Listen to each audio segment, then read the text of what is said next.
Bonjour, mon nom est Jessica Lee et bienvenue dans notre vidéo spéciale Pour la Journée internationale des personnes aînées, où les jeunes interrogent les aînés pour découvrir et mettre en valeur leur savoir et leur savoir-faire.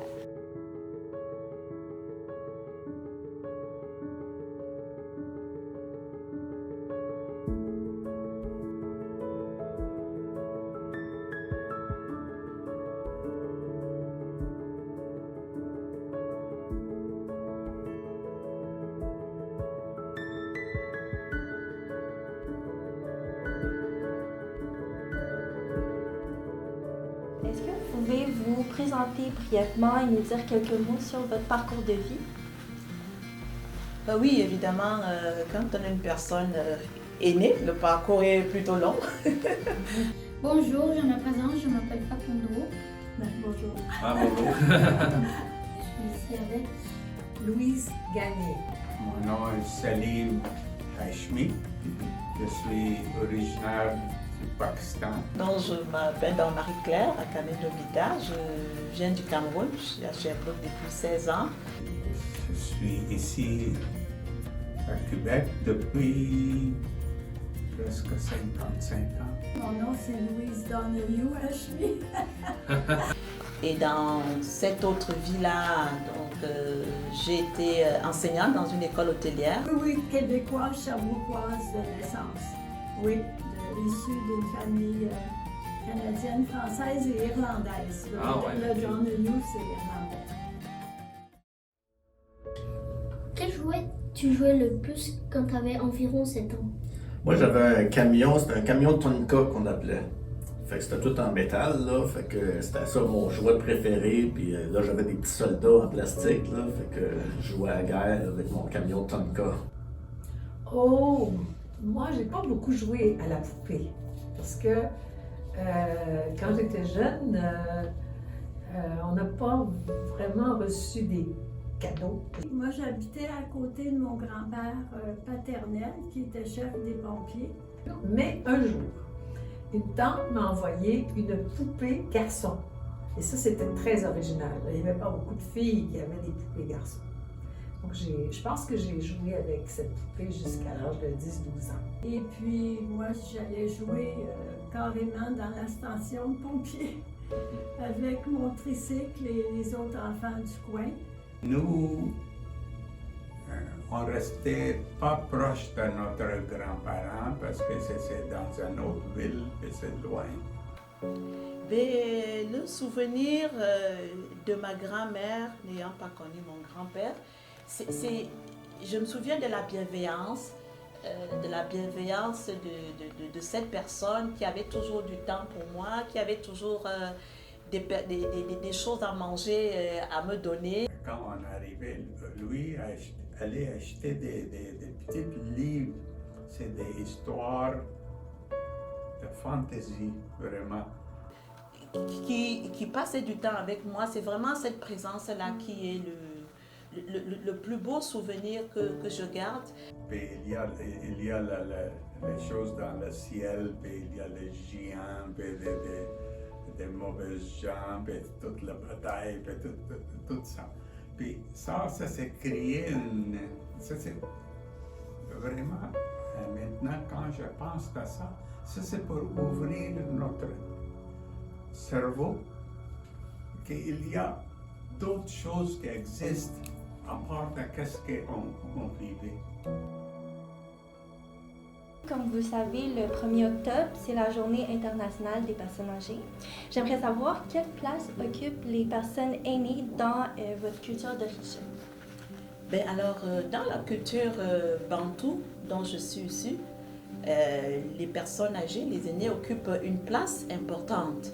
C'est la mémoire de la société. Parce que la personne âgée dans mon culture est quelqu'un qui a passé son vie, il y a l'expérience, il est là pour aider. Moi, je dois dire que j'ai appris beaucoup de personnes âgées à beaucoup d'étapes dans ma vie. Puis des messages que ces personnes-là m'ont donnés qui me servent tout le temps. En vrai, je sais pas qu'est-ce que ça veut dire des personnes aînées. Ouais, c'est ça. À quel âge ça commence hein, à être aîné? Il n'y a pas vraiment d'âge. C'est ça, moi je pense, d'après moi, ça commence vers 60 ans, ou bien quand on prend notre retraite. Le fait que l'être humain, on a l'histoire. Et ça, on est capable de communiquer avec la prochaine génération. À cause que c'est une de tes familles et aussi c'est les personnes de ta famille qui savent le plus que toi. Oui, ils ont beaucoup de vécu, c'est vrai. C'est important ça. Puis si les autres peuvent te parler de la famille, justement, des personnes que tu n'as jamais connues. Les personnes âgées, simplement dire, ils sont merveilleuses car ils ont vraiment la vie à nous raconter et beaucoup de conseils. C'est quoi le conseil que tu donnerais aux enfants d'aujourd'hui? Mais moi, je pense que c'est important l'environnement. C'est tout ça, parce qu'il y a gros des changements environnementaux. Fait que c'est important parce que c'est votre futur, ça. Fait que c'est important d'embarquer quand on est jeune. Moi, j'essaie de faire ce que je peux, mais il me reste moins de temps, moi, sur la Terre. Fait que, mais je pense que c'est ça le gros enjeu pour la génération future comme toi, c'est l'environnement. Ouais. Profitez de vos parents, profitez de vos aînés, rapprochez-vous d'eux, faites-vous raconter ce qu'ils ont vécu. Oui, mais il ne faut pas oublier que si on est atteint des niveaux de développement comme ceux de maintenant, c'est parce qu'il y a des gens qui ont travaillé avant nous. Hein? Ouais, C'est pas juste ma génération, c'est les générations qui me précèdent ouais. et qui ont été, qui ont, entre autres ici au Québec, là, qui ont fait le Québec. Là. Ouais. Et à chaque génération, il a fait quelque chose dans la Ouais. vie. C'est ça. C'est comme ça qu'on s'est développé. Que la vie, c'est une école. C'est une école, il y a des leçons et il y a des étapes. Les conseils à transmettre aux générations futures. Puis c'est de s'apprécier les uns les autres aussi. Je pense que souvent les gens ont des peurs ou ils ont des anxiétés, mais prenez le temps de rencontrer les gens, de discuter. Vous allez voir que toute personne a quelque chose à donner, à offrir. On peut apprendre de tout le monde. C'est intéressant. Tu sais, c'est la vie, là. Puis le monde est tellement ouvert maintenant. C'est tellement facile d'aller chercher. Sensibiliser les jeunes, sensibiliser les aînés aussi. Parce que parfois, les aînés ont tendance à se sentir inutiles. Ils pensent qu'elles n'ont plus rien à dire. Les aînés, les personnes aînées, sont dépassés déjà par le rythme de la vie. Ça va trop vite. Par les nouvelles technologies, et là, on a l'impression qu'on n'a plus rien à dire. Mais non, ça n'a absolument rien à voir. On peut ne pas savoir utiliser une tablette ou un téléphone intelligent, mais on n'en a pas moins une expérience de vie qui est importante et qui mériterait d'être prise en compte dans les décisions quotidiennes et même celles à venir. Je n'ai pas pensé que je suis seul. Il y a toujours de la famille au travers du monde parce qu'on a maintenant au travers du monde. La famille, c'est les personnes, pas seulement, que tu connais quand tu nais, comme tes oncles, ou tes cousins, ou je sais pas, ou tes frères. Mais là, je trouve qu'on est rendu pas mal à la fin de notre vie. La famille, c'est les personnes qui vont tout le temps être avec toi. Je suis contente que j'ai au moins des petits-enfants parce que moi, j'ai été élevée toute seule. Est-ce que tu avais une petite sœur? Oui, moi j'ai 7 sœurs en tout. Fait que j'avais 2 sœurs qui étaient plus jeunes que moi, puis j'en avais 5 qui étaient plus vieilles que moi. Bon. Pour moi, par exemple, qui est né ici, j'ai des oncles, des tantes, des grands-parents. Ça fait partie de la famille. Hein? Mais pour les immigrants ou les enfants d'immigrants qui n'ont pas les grands-papas, les grands-mamans avec eux, parfois c'est d'autres adultes de l'environnement immédiat qui deviennent presque des grands-parents. Est-ce que ça t'arrive, toi? Oui, parce que moi, je viens pas d'ici, je viens du Pérou.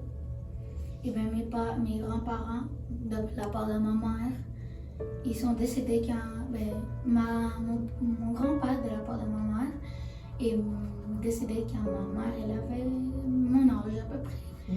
Et quand moi j'avais 2 ans, c'est ma grand-mère qui est décédée. Donc, tu les as pas beaucoup connus? Non. Ah, OK. Donc, est-ce que tu as des grands-parents substituts ici? Non.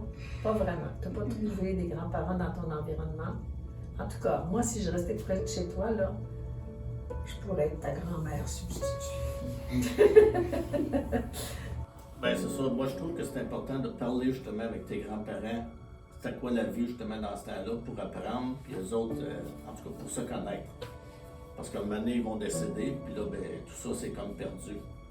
Fait que c'est pour ça. Moi, j'ai jamais vraiment parlé avec mon grand-père, fait que j'ai pas connu ce qu'il faisait lui dans le temps. Mais je pense que c'est important entre les grands-parents. Je sais que mes sœurs sont très proches, eux autres, de leurs petits-enfants. Fait que c'est important. Puis une autre chose aussi que je trouve très importante, c'est la famille. Fait qu'on peut toujours se retourner vers la famille. La famille va toujours être là. Parce que les amis, ça vient, ça part, mais la famille, ça va toujours rester.